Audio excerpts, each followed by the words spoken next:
তাহলে আমরা হয়তো অনেক কিছু করতে পারতাম, কিন্তু না, আমাদের সরকার ভেবেছে, আমাদের মাননীয় প্রধানমন্ত্রী ভেবেছে যে ওদেরকে আমরা সমাজে, এই সমাজে স্বাভাবিক নিয়মে যে মানুষগুলি আমরা যারা আছি, আজকে ভগবান সৃষ্ট যে ওনারা কোনো অংশ কম নয়, ওদেরকে উৎসাহ দেওয়ার জন্য, যে কোনো অংশে পিছিয়ে না থাকার জন্যে আমাদের প্রধানমন্ত্রী এবং মুখ্যমন্ত্রী বিভিন্ন কিছুর আয়োজন করেছে।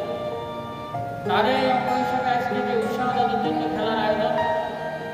আমি আলোচনা দীর্ঘায়িত করবো না, আমি শুধু এইটুকুই বলবো, মনকে ছোট করার কোনো কারণ নেই। আমরা দিব্যাঙ্গ ভাই বোনদের মধ্যে দেখেছি, স্ট্যান্ড করা থেকে শুরু করে চাকরি ক্ষেত্রে বলুন, বিভিন্ন ক্ষেত্রে হাত নেই, পা দিয়ে লিখিয়েও ফার্স্ট ডিভিশন পেয়েছে শুধু চেষ্টার গুণে।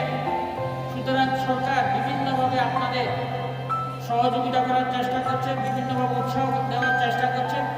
আপনারা পিছিয়ে থাকবেন না।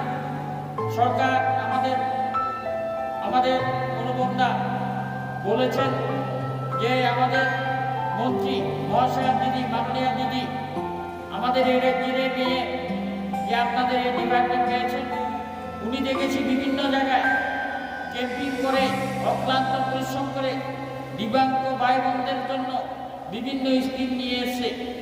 সুতরাং আমি আপনাদের কাছে এইটুকু বলতে চাইব, আপনারা মন ছোট করার কোনো কারণ নেই।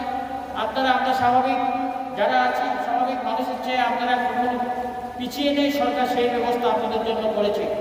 আপনারা এগিয়ে যান, ভালো থাকুন।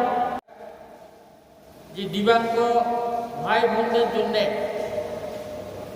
কি কি উদ্যোগ নিয়েছে, এর মধ্যে যেটা অনেক সময় স্বাভাবিকভাবে যেসব আমরা যারা আছি, আমরা যা ভোগ করতে পারি, খেলাধুলা থেকে শুরু করে বিভিন্ন কিছু, অনেক সময় দিব্যাঙ্গ ভাই বোনেরা হয়তো মনে ভাবে আজকে যদি আমরা যাতে পিছিয়ে না পড়ে দিব্যাঙ্গ ভাই বোনেরা, তার জন্যে নতুনভাবে শুরু করেছে।